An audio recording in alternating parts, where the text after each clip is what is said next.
Hello everyone, आप सभी का स्वागत है मेरे channel tricky chemistry basics by Suman Negi में। तो आज हम पढ़ने जा रहे हैं विद्युत रसायन भाग 11, जिसमें हम गैल्वेनिक सेल और उसका सेटअप कैसे होता है, संरचना और उसकी क्रियाविधि के बारे में पढ़ेंगे। अगर आपने इससे पहले की 10 वीडियोस नहीं देखी है तो आपसे रिक्वेस्ट है, प्लीज़ आई बटन पे जाके वो वीडियोस जरूर देखें। और साथ ही साथ इंग्लिश मीडियम स्टूडेंट्स भी, अगर उनको ये वीडियोस इंग्लिश में चाहिए तो इंग्लिश की वीडियो मैं बहुत टाइम पहले ही अपलोड सारी कर चुकी हूँ, तो आई बटन पे मैं उनका भी प्लेलिस्ट डाल रही हूँ, तो आप देख सकते हैं। तो स्टार्ट करते हैं। गैल्वेनिक सेल की डेफिनेशन मैंने पहले ही बता दी थी, विद्युत रसायन भाग 10 में आपको मैंने बता दिया था, ठीक है। तो गैल्वेनिक सेल जो होता है एक ऐसी युक्ति होती है ना, जिसमें रासायनिक ऊर्जा का विद्युत ऊर्जा में रूपांतरण होगा। मींस कोई रासायनिक अभिक्रिया हो रही होगी और उस अभिक्रिया के होने के बाद क्या होगा, ऊर्जा उत्पन्न होगी, विद्युत ऊर्जा, ठीक है। तो इस ऐसे को कहते हैं गैल्वेनिक सेल। आपको मैंने पहले भी बताया था कि दो प्रकार के सेल होते हैं, एक होते हैं गैल्वेनिक सेल, एक होता है विद्युत अपघटनी सेल। विद्युत अपघटनी सेल वो थे जिसे बाहर से विद्युत ऊर्जा दे रहे थे, तब रासायनिक अभिक्रिया हो रही थी, मतलब विद्युत ऊर्जा का रासायनिक ऊर्जा में रूपांतरण। लेकिन ये गैल्वेनिक सेल है, उसका जस्ट अपोजिट, रासायनिक ऊर्जा मतलब रासायनिक अभिक्रिया के कारण विद्युत ऊर्जा उत्पन्न होगी, मतलब रासायनिक ऊर्जा विद्युत ऊर्जा में रूपांतरित होते हैं। तो इसमें अभिक्रिया खुद से होती है, मतलब हमें बाहर से ऊर्जा नहीं देनी पड़ेगी, खुद से कोई केमिकल रिएक्शन होगी और रिएक्शन के साथ ऊर्जा उत्पन्न होगी, विद्युत ऊर्जा, ठीक है। तो ये तो सिंपल डेफिनेशन है, कैसे होगा वो भी बता रहे हैं।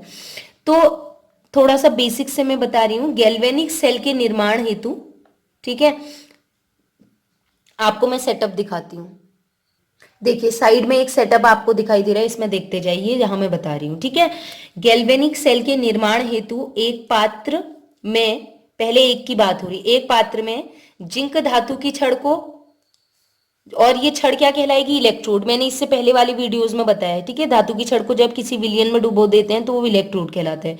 धातु की छड़ को समायन, समायन मतलब उसी के संबंधित आयन, जिंक का है तो जिंक का आयन, ZnSO4 में डुबो देते हैं, क्योंकि जिंक इलेक्ट्रोड का ऑक्सीकरण विभव अधिक होता है। ये मैं आपको बता चुकी हूँ, ऑक्सीकरण विभव क्या है। किसी अभिक्रिया में अगर ऑक्सीकरण अभिक्रिया हो रही है, उससे जो उत्पन्न होगा विभव ऊर्जा, उसे कहेंगे ऑक्सीकरण विभव। क्योंकि जिंक में ऑक्सीकरण अभिक्रिया होती है, इसका मतलब है उसका ऑक्सीकरण विभव अधिक होगा, और ऑक्सीकरण विभव अधिक होने के कारण उस सेल को हम क्या कहेंगे, उस अर्ध सेल को, उसको आधा सेल बोला जाता है, ठीक है। उस अर्ध सेल को हम कहेंगे ऑक्सीकरण अर्ध सेल।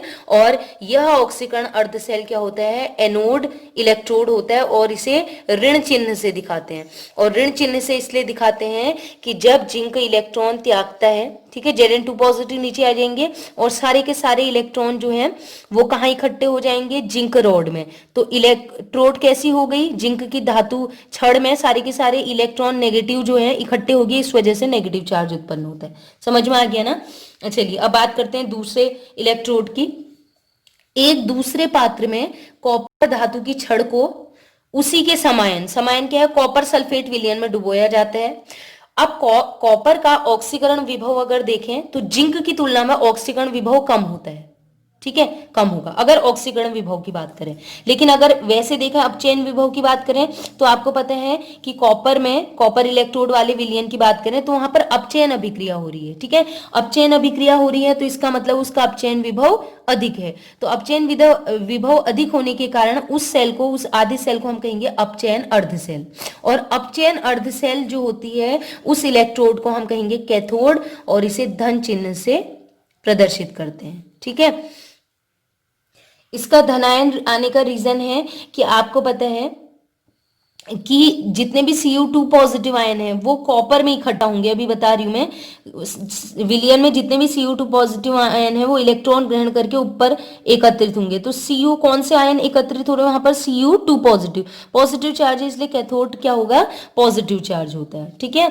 अब बात करते हैं दोनों अर्ध सेल। देखिए एक अर्ध सेल है जिंक वाला, एक अर्ध सेल है कॉपर वाला, उन दोनों को हम क्या करेंगे, एक तो बाह्य परिपथ, आपको ए दिखाई दे रहा है ना, ये ए है एमीटर, तो बाहर बाह्य परिपथ एमीटर से जोड़ देंगे, दोनों को तार के माध्यम से एमीटर से जोड़ देंगे। और आंतरिक परिपथ मतलब दोनों के जो विलयन है उसको आंतरिक परिपथ हेतु, आंतरिक परिपथ से जोड़ने हेतु एक लवण सेतु लगाया जाता है, जिसे इंग्लिश में सॉल्ट ब्रिज भी कहते हैं। ठीक है, तो इस प्रकार बाह्य परिपथ से भी जोड़ दिया, आंतरिक परिपथ से भी जोड़ दिया, तो इस प्रकार एक गैल्वेनिक सेल का निर्माण होता है। मतलब दो अर्ध सेल आपस में मिलेंगे, एक ऑक्सीकरण अर्ध सेल, एक अपचयन अर्ध सेल, तो आपस में जोड़ा जाएगा बाह्य परिपथ अमीटर से और आंतरिक परिपथ लवण सेतु से, तो एक गैल्वेनिक सेल का निर्माण होगा।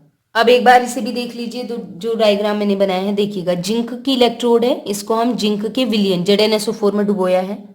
ठीक, ऐसे ही कॉपर इलेक्ट्रोड को कॉपर सल्फेट के विलयन में डुबोया है। ठीक है, अब इन दोनों को, एक का ऑक्सीकरण विभव ज्यादा होगा, एक का ऑक्सीकरण विभव कम, या फिर कह सकते हैं एक का अपचयन विभव ज्यादा होगा तो इसका अपचयन विभव कम।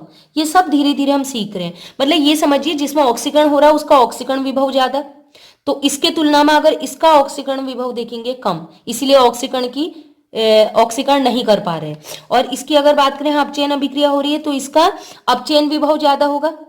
ठीक है, अपचयन विभव ज्यादा, लेकिन इसकी तुलना में अगर इसकी बात करें तो इसका अपचयन होना संभव नहीं है, तो इसका अपचयन विभव कम, ऐसे भी कह सकते हैं। ठीक है, तो अब इन दोनों को बाह्य परिपथ, ये दिख रहा है आपको, अमीटर ए से जोड़ दिया, अमीटर, ये सर्किल दिख रहा है इसमें एरो, ये अमीटर से जोड़ दिया। एक्चुअल में ये अमीटर क्या होता है, आपको यहाँ पर साइड में डायग्राम शो हो रहा है, देख लीजिए इसे, ऐसे होता है अमीटर। अमीटर जीरो पे होता है, स्ट्रेट होगा ऐसे। ठीक है, जैसे इलेक्ट्रॉन का मूवमेंट होता है, अमीटर क्या होता है, डिफ्लेक्शन शो करता है, इसमें कुछ चेंज आने लग जाएगा, मतलब ये जो एरो है वो हिलने लग जाएगा, तो हमें पता चल जाएगा विद्युत धारा प्रवाहित होने लगी। ठीक है, अमीटर से जोड़ दिया। अब दोनों विलयनों को, ये दो विलयन है, उनको आंतरिक परिपथ, ये अंदर विलयन से जोड़ेंगे, इससे जोड़ते हैं लवण सेतु से। ठीक है, तो लवण सेतु में भरा रहता है किसी लवण का, जैसे KCl KNO3, है ना, और अगर अगर जेली भरी रहती है, इसको मैं अभी बताऊंगी अलग से। ठीक है, तो अब होता क्या है देखिएगा, अब ये कार्य प्रणाली, ये तो संरचना है, अब कार्य प्रणाली के बारे में पढ़ते हैं, ये गैल्वेनिक सेल काम कैसे करता है। तो देखिएगा, दोनों अर्ध सेल, इसको एक अर्ध सेल कहेंगे ऑक्सीकरण अर्ध सेल, यह अपचयन अर्ध सेल, इन दोनों को बाह्य परिपथ अमीटर और आंतरिक परिपथ लवण सेतु से जोड़ दिया जाता है, तो रासायनिक अभिक्रिया शुरू हो जाएगी। ठीक है, अब क्या होगा, देखिए यहाँ पर बैटरी नहीं लगाई है, बैटरी का मतलब है कि हम बाहर से ऊर्जा दे रहे हैं, लेकिन यहाँ पर बाहर से ऊर्जा नहीं देते, यहाँ पर रासायनिक अभिक्रिया होगी और ऊर्जा उत्पन्न होगी, विद्युत ऊर्जा। ठीक है, तो क्या होता है गैल्वेनिक, अब रासायनिक अभिक्रिया शुरू होगी तो ऑक्सीकरण अर्ध सेल से शुरुआत करते हैं, क्योंकि इलेक्ट्रॉन यही त्यागते हैं। अब ऑक्सीकरण, ये जो जिंक इलेक्ट्रोड है, ये एक ऑक्सीकरण अर्ध सेल की तरह काम कर रहा है, क्योंकि इसका ऑक्सीकरण विभव ज्यादा है। तो होगा क्या, जिंक जो होगा, जिंक, ये जो ठोस जिंक है, ये जैसे जैसे समय बीतेगा ये क्या करेगा, पिघलेगा, हम पिघलेगा कह सकते हैं, मतलब ये आयनित होगा।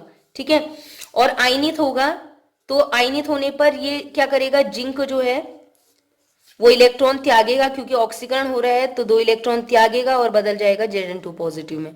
तो सारे के सारे जितना भी ठोस जिंक है पिघल रहा है, Zn2 पॉजिटिव आयन नीचे मिल जाएंगे आपको विलयन में। ठीक है, वहां पहले से ही Zn आयन है, Zn और SO4 निगेटिव आयन, और जिंक बढ़ जाएंगे। ठीक है, और जितने भी इलेक्ट्रॉन ये निकले हैं, ये इलेक्ट्रॉन यहाँ पर इकट्ठा होंगे, इसी वजह से इस पे निगेटिव चार्ज आता है। ठीक है, अब ये इलेक्ट्रॉन यहाँ से एक बल लगाएंगे, अभी बताऊंगी, EMF कहते हैं। ठीक है, इलेक्ट्रोमोटिव फोर्स, विद्युत वाहक बल, ये इलेक्ट्रॉन को पुश किया जाएगा, एक बल लगा के एनोड से कैथोड की ओर भेज दिया जाएगा। ठीक है, यहाँ पर इकट्ठा नहीं रह सकते, उनके बीच रिपल्शन होता है, प्रतिकर्षण होता है ना, तो सारे इलेक्ट्रॉन यहाँ से यहाँ भेज दिए जाएंगे बल द्वारा, वो नेक्स्ट वीडियो में हम पढ़ेंगे। हो गया ये रिएक्शन।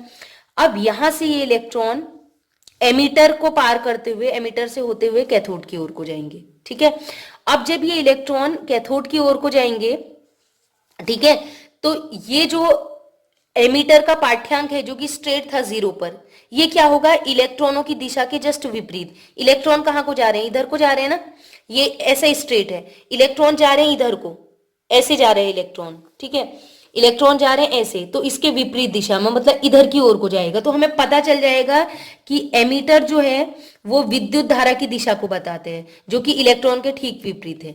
तो इलेक्ट्रॉन एनोड से कैथोड की ओर जा रहे हैं, तो विद्युत धारा कहां से कहां बहेगी, कैथोड से एनोड की ओर, जस्ट अपोजिट। देख लीजिए, इलेक्ट्रॉनों की दिशा, और यहाँ क्या लिखा है, विद्युत प्रवाह की दिशा, और ये एमीटर से पता चलेगा विद्युत धारा कहाँ को बह रही है, इधर को।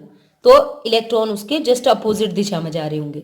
इलेक्ट्रॉन हमेशा एनोड से कैथोड की ओर जाएंगे, आपको कोई इसमें कंफ्यूज होने की जरूरत नहीं है, ठीक है। अब बात करते हैं, अब ये इलेक्ट्रॉन यहाँ आ गए कैथोड में, ठीक है। ये कैथोड क्या कर रहे हैं, इन इलेक्ट्रॉनों को इकट्ठा कर रहे हैं। अब यहाँ क्या है, दूसरी ओर अपचयन अर्धशैल है, यहाँ विलयन में पाए जाते हैं Cu2 पॉजिटिव आयन, ध्यान से देखिएगा, यहाँ पाए जाते हैं Cu2 पॉजिटिव आयन। अब ये Cu2 पॉजिटिव आयन क्या करेंगे, जैसे यहां से दो इलेक्ट्रॉन आ रहे हैं, यहां से ये सारे इलेक्ट्रॉन इकट्ठे हो रहे हैं ना, एक जिंक ने दो इलेक्ट्रॉन रिलीज किया, दूसरा जिंक ने भी दो इलेक्ट्रॉन, ऐसे करके यहाँ इलेक्ट्रॉन इकट्ठे हो गए। अब ये Cu2 पॉजिटिव क्या करेगा, इस इलेक्ट्रॉन को आकर्षित करने की कोशिश करेगा, आकर्षित हो तो नहीं पाएगा, तो ये Cu2 पॉजिटिव खुद इसकी ओर को जाएगा, कैथोड की ओर, और यहाँ पर इसको इलेक्ट्रॉन मिलेंगे, तो Cu2 पॉजिटिव इन दो इलेक्ट्रॉनों को ग्रहण करेगा, मतलब अपचयन हो रहा है, और बदल जाएगा ठोस कॉपर में। तो ये वाली रॉड समय के साथ साथ मोटी होती जाएगी, समझ रहे हैं ना, ये पिघल रही है, पतली होती जाएगी, और ये क्या होता है, इसमें कॉपर डिपॉजिट होता जा रहा है, एकत्रित होता जा रहा है, तो ये रॉड मोटी होती जाएगी। तो इसमें सब कुछ लिखा हुआ है, एक बार पढ़ देती हूँ। जिंक इलेक्ट्रोड ऑक्सीकरण अर्धसेल की तरह कार्य करता है। जिंक ठोस इलेक्ट्रोड इलेक्ट्रॉन निष्कासित करके Zn2 पॉजिटिव आयन में बदल जाते हैं। ये Zn2 पॉजिटिव आयन विलयन में चले जाते हैं, और Zn2 पॉजिटिव आयन क्या होगा, ढेर सारे Zn2 पॉजिटिव आयन विलयन में होगी, इसलिए विलयन में Zn2 पॉजिटिव आयन बढ़ जाएंगे। ध्यान से देखिएगा, यहाँ पर ये जैसे जैसे पिघलता जाएगा, इलेक्ट्रॉन तो निकल गए यहाँ से उस ओर को चले गए, लेकिन Zn2 पॉजिटिव पहले की तुलना में बढ़ जाएंगे, तो Zn2 पॉजिटिव आयनों की संख्या यहां पर बढ़ेगी। निष्कासित दो इलेक्ट्रॉन एनोड से कहां जाएंगे, कैथोड की ओर जाने लगते हैं, और इस प्रकार जिंक इलेक्ट्रोड धीरे धीरे घुलने लगती है, और घुलने की वजह से वो पतली हो जाएगी समय के साथ साथ, ठीक है। तो यहां पर ऑक्सीकरण अर्धसेल है, जिसमें ऑक्सीकरण अभिक्रिया होगी, ये जो ठोस जिंक है वो दो इलेक्ट्रॉन निष्कासित करके Zn2 पॉजिटिव आयन में बदल रहे हैं, ठीक है। तो इलेक्ट्रॉन त्याग रहा है, ये जिंक था, इसने इलेक्ट्रॉन त्याग के Zn2 पॉजिटिव में बदल गया, इसलिए ऑक्सीकरण अर्ध अभिक्रिया है, और इसका जो भी विभव होगा वो ऑक्सीकरण विभव कहलाएगा, ठीक है, क्योंकि ऑक्सीकरण अभिक्रिया हो रही है। ऐसे अपचयन अर्धसेल, कॉपर की बात करते हैं, राइट वाले की। कॉपर इलेक्ट्रोड अपचयन अर्धसेल की तरह काम करता है, ये आपको पता ही है। अब कॉपर सल्फेट विद्युत अपघट्य में उपस्थित, अब जो कॉपर सल्फेट विद्युत अपघट्य आपने विलयन नीचे लिया था, ठीक है, उसमें जब ये ब्रेक होगा तो Cu2 पॉजिटिव SO4 निगेटिव में बदल जाएगा।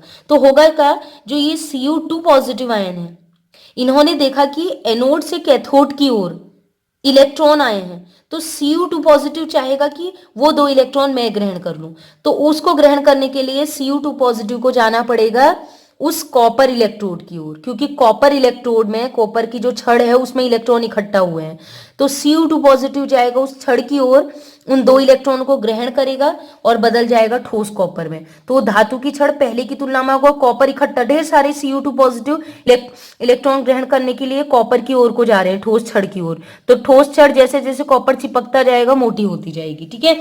तो दो इलेक्ट्रॉन ग्रहण करके कॉपर इलेक्ट्रोड पर एकत्रित होने लगता है। अब होगा क्या इससे, अब जितने भी विलयन में Cu2 पॉजिटिव आयन थे, SO4 तो वही है, उससे कोई फर्क नहीं पड़ा, जो Cu2 पॉजिटिव आयन है वो सारे के सारे कॉपर ठोस में बदल गए, Cu में बदल गए। तो पहले की तुलना में जो विलयन होगा उसमें Cu2 पॉजिटिव की संख्या क्या हो जाएगी, कम। जैसे Zn2 पॉजिटिव पिघला तो विलयन में Zn2 पॉजिटिव बढ़ गए थे ना, यहां पर क्या हो रहा है, सारे Cu2 पॉजिटिव किस में बदल जा रहे हैं, मेटल रॉड में चले जा रहे हैं, तो Cu2 पॉजिटिव की विलयन में संख्या क्या हो जाएगी, कम हो जाएगी। इसको आपको ध्यान रखना है।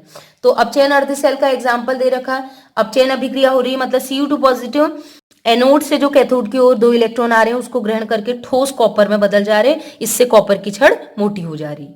तो इलेक्ट्रॉन एमीटर से होकर गुजरते हैं, ठीक है, इलेक्ट्रॉन एमीटर से होके पास हो रहे हैं, तो एमीटर जो होता है उसमें जो पाठ्यांक होगा उसको सुई होगी, उसमें डिफ्लेक्शन होगा, विक्षेपण होगा, ठीक है। तो एमीटर में जो सुई होगी वो पहले 0 पर होगी जब अभिक्रिया शुरू नहीं हुई है। जैसे ही अभिक्रिया शुरू होगी ना, वो एमीटर की सुई क्या होगा, इलेक्ट्रॉन जहां को जा रहे हैं, इलेक्ट्रॉन ऐसे जा रहे हैं एनोड से कैथोड की ओर, उसके जस्ट विपरीत की ओर को घूमेगा। इलेक्ट्रॉन इधर को जा रहे हैं तो वो पाठ्यांक जो है वो इधर को चला जाएगा। अगर इलेक्ट्रॉन राइट की ओर को जा रहे हैं ना, लेफ्ट से राइट की ओर को जा रहे हैं, तो ये पाठ्यांक राइट की ओर को जाएगा ऐसे, ठीक है, जो क्या दिखाते हैं, विद्युत धारा की दिशा। और याद रखिएगा, इलेक्ट्रॉनों का गमन एनोड से कैथोड हो रहा, तो प्रवाहित विद्युत धारा की दिशा कैथोड से एनोड जस्ट अपोजिट। तो याद रखिएगा, इलेक्ट्रॉनों की दिशा के ठीक विपरीत होती है विद्युत धारा की दिशा। नेक्स्ट हमें लिखना है सेल अभिक्रिया। सेल अभिक्रिया आपको पता है अर्ध सेल, दो अर्ध सेल को मिलाया तो ये गैल्वेनिक सेल बना। तो गैल्वेनिक सेल में दो अभिक्रियाएं हो रही है, एक ऑक्सीकरण अभिक्रिया जो कि एनोड पर हो रही, क्या हो रही, जिंक ने 2 इलेक्ट्रॉन त्यागे तो Zn2 पॉजिटिव बन गया। और अपचयन कैथोड में जो अभिक्रिया हो रही है, अपचयन अर्ध अभिक्रिया, ठीक है, वो है Cu2 पॉजिटिव इलेक्ट्रॉन ग्रहण कर रहा है तो बदल जाएगा कॉपर। आपने ऑक्सीकरण अपचयन मैंने इससे पहली वीडियो में पढ़ाया है, जिस बच्चे ने नहीं देखा उसको ये समझ नहीं आएगा, इसलिए उसको जरूर देखें कि ऑक्सीकरण क्या है, अपचयन क्या है, एनोड क्या है, कैथोड क्या है, ठीक है। अब इन दोनों को जोड़ देंगे। देखिए +2 इलेक्ट्रॉन है, इसको इक्वल मान लीजिए, +2 इलेक्ट्रॉन को इक्वल के इधर लाएंगे तो क्या हो जाएगा, -2 इलेक्ट्रॉन। तो समझ लीजिए -2 इलेक्ट्रॉन से +2 इलेक्ट्रॉन कट गए, तो मैं यहीं पर कट कर रही हूँ। ये लेफ्ट में है इलेक्ट्रॉन, ये राइट में है, तो कट हो जाएंगे 2 से 2 इलेक्ट्रॉन। देखिएगा, ध्यान रखना है, जितने इलेक्ट्रॉन त्यागे हैं उतने ही इलेक्ट्रॉन दूसरा आयन ग्रहण करेगा, वरना रिएक्शन गलत है। मैं आपको ट्रिक बताऊंगी इसकी कि जितने इलेक्ट्रॉन ऑक्सीकरण में त्यागे गए हैं उतने ही इलेक्ट्रॉन अपचयन में ग्रहण किए होने चाहिए। अगर ऐसा नहीं है तो आपने रिएक्शन गलत की है, ठीक है। मैं सिखाऊंगी रिएक्शन भी कैसे लिखनी है, वैसे मैंने इससे पहली वाली वीडियो में ट्रिक पढ़ाई है रिएक्शन लिखने की। अब जोड़ लीजिए, zinc plus copper 2 positive equals to Zn2 positive plus copper. देखिए जिंक पहले लिखा है तो यहां भी आप जिंक पहले लिखेंगे, ठीक है। तो ये होगी पूरी सेल अभिक्रिया, Zn plus Cu2 positive equals to Zn2 positive plus Cu। तो अब हम पढ़ेंगे इसके बाद सेल निरूपण, कि इसको सेल निरूपित कैसे करते हैं। इसके लिए नेक्स्ट वीडियो में ही मैं सेल निरूपण बता पाऊंगी, इस वाली में नहीं हो पाएगा। तो इसको पहले हम देख लेते हैं, इसको हम पढ़ते हैं इनसे। देखिएगा, जिंक ठोस है, Zn लिख दिया, और Zn2 पॉजिटिव में बदला, इलेक्ट्रॉनों को नहीं लिखा जाता, Zn2 पॉजिटिव में बदला, ये है द्रव। तो ठोस और द्रव को स्ट्रेट लाइन से अलग करते हैं, Zn2 पॉजिटिव। देखिए हो गया। अब उसके बाद आपको पता है ये कौन सा इलेक्ट्रोड है, एनोड। अब एनोड और इधर क्या होता है, कैथोड, लिख लेते हैं कैथोड। कैथोड क्या था, Cu2 पॉजिटिव आयन द्रव अवस्था में और कॉपर है ठोस अवस्था में, तो स्ट्रेट लाइन से अलग करेंगे, ठीक है। ये है एनोड, ये है कैथोड। उन दोनों के बीच क्या था, विलयनों को अलग करने के लिए लवण सेतु को डबल लाइन से दिखाते हैं। तो ये हो गया सेल निरूपण, आसान है। इसको मैं बताऊंगी कैसे लिखते हैं, इसके सारे रूल्स आपको, ठीक है। अब हम पढ़ते हैं लवण सेतु, ये भी आया हुआ है लवण सेतु, या इंग्लिश में बोलते हैं सॉल्ट ब्रिज। इसका क्या काम है, ठीक है। तो लवण सेतु अभी मैंने बताया था यू आकार की एक नली होती है। तो लवण सेतु यू आकार की एक नली होती है, ठीक है, उल्टा यू, ठीक है, उल्टा यू लिखा है। तो यू आकार की एक नली होती है, और इस नली में देखिए बच्चों, इस नली में एक जेली होती है ना, अगर अगर, ठीक है, एक अगर अगर उसकी जेली भर देते हैं। और अगर अगर जेली के अलावा चिपचिपा होता है, ठीक है, ये KCl को रोके रखेगा। इसके अलावा लवण भर देते हैं, वो लवण KCl हो सकता है, KNO3 हो सकता है, NH4NO3, कोई भी लवण हो सकता है, ठीक है, ठीक है। तो हम जो सबसे ज्यादा यूज करते हैं वो करते हैं KCl, क्योंकि ध्यान क्या रखना है, ऐसा लवण इसमें रखना है जिसमें धनायन जो कि K पॉजिटिव और ऋणायन जो कि Cl नेगेटिव है, दोनों की स्पीड बराबर होनी चाहिए। इसका क्या काम है अभी बता रही हूं। इसमें जो लवण रखेंगे उसका धनायन और ऋणायन की स्पीड बराबर होनी चाहिए, या तो एग्जैक्टली बराबर हो, बहुत अच्छा, और एग्जैक्टली नहीं है तो पॉइंट का डिफरेंस है तब भी चलेगा, लगभग समान है, ठीक है। वो लवण सेतु सबसे बेस्ट माना जाएगा जिसमें ऐसा लवण रखा जाएगा जिसके धनायन और ऋणायन की गतिशीलता लगभग या समान हो। नेक्स्ट पॉइंट है लवण सेतु के कार्य क्या है, इंपोर्टेंट है भी। देखिए पहला कार्य तो आपको पता है कि आंतरिक परिपथ, दो अर्धसेल थे उनको आंतरिक रूप से जोड़ने का काम कौन करता है, लवण सेतु। तो यह दो अर्धसेलों को जोड़कर आंतरिक परिपथ को पूर्ण करेगा। आपको पता है जब तक बाह्य और आंतरिक परिपथ से पूर्ण रूप से नहीं जोड़ दोगे तब तक रिएक्शन शुरू ही नहीं होगी, ठीक है। तो आंतरिक परिपथ को जोड़ने का, दो विलयनों के आंतरिक परिपथ को जोड़ने का काम कौन करता है, लवण सेतु। दूसरा, यह एक अर्धसेल से दूसरे अर्धसेल में विलयन के विसरण को रोकता है। एक विलयन दूसरे में ना चला जाए, विस्तृत ना हो जाए, ठीक है, एक विलयन के कण दूसरे में ना चला जाए, उसको भी रोकने के लिए लवण सेतु का प्रयोग किया जाता है। नेक्स्ट, यह दोनों अर्धसेलों के विलयन को उदासीन बनाए रखता है। अब कैसे बनाता है यही मैं बता रही हूँ।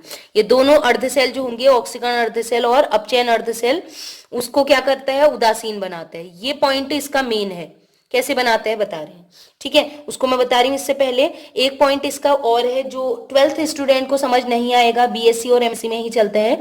नेक्स्ट पॉइंट है, इसका काम होता है लिक्विड लिक्विड जंक्शन पोटेंशियल को रोकना, ठीक है, लिक्विड लिक्विड जंक्शन पोटेंशियल को रोकना। इस पर मैं अलग से वीडियो बनाऊंगी, अभी बस आप काम इतना सुन लीजिए। अब हम इसको बता रहे हैं कि यह दोनों अर्धशैल के विलयन को उदासीन कैसे बनाता है।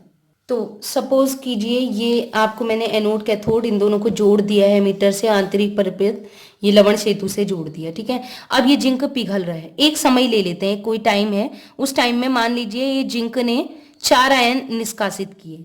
तो पहले की तुलना में कितने, देखिए पहले यहां और यहां लगभग यहां और यहां आयनों की संख्या बराबर होगी, ठीक है। तो इसकी वजह से क्या होगा, वो उदासीन होगा, जितने धन उतने ही ऋण, है ना।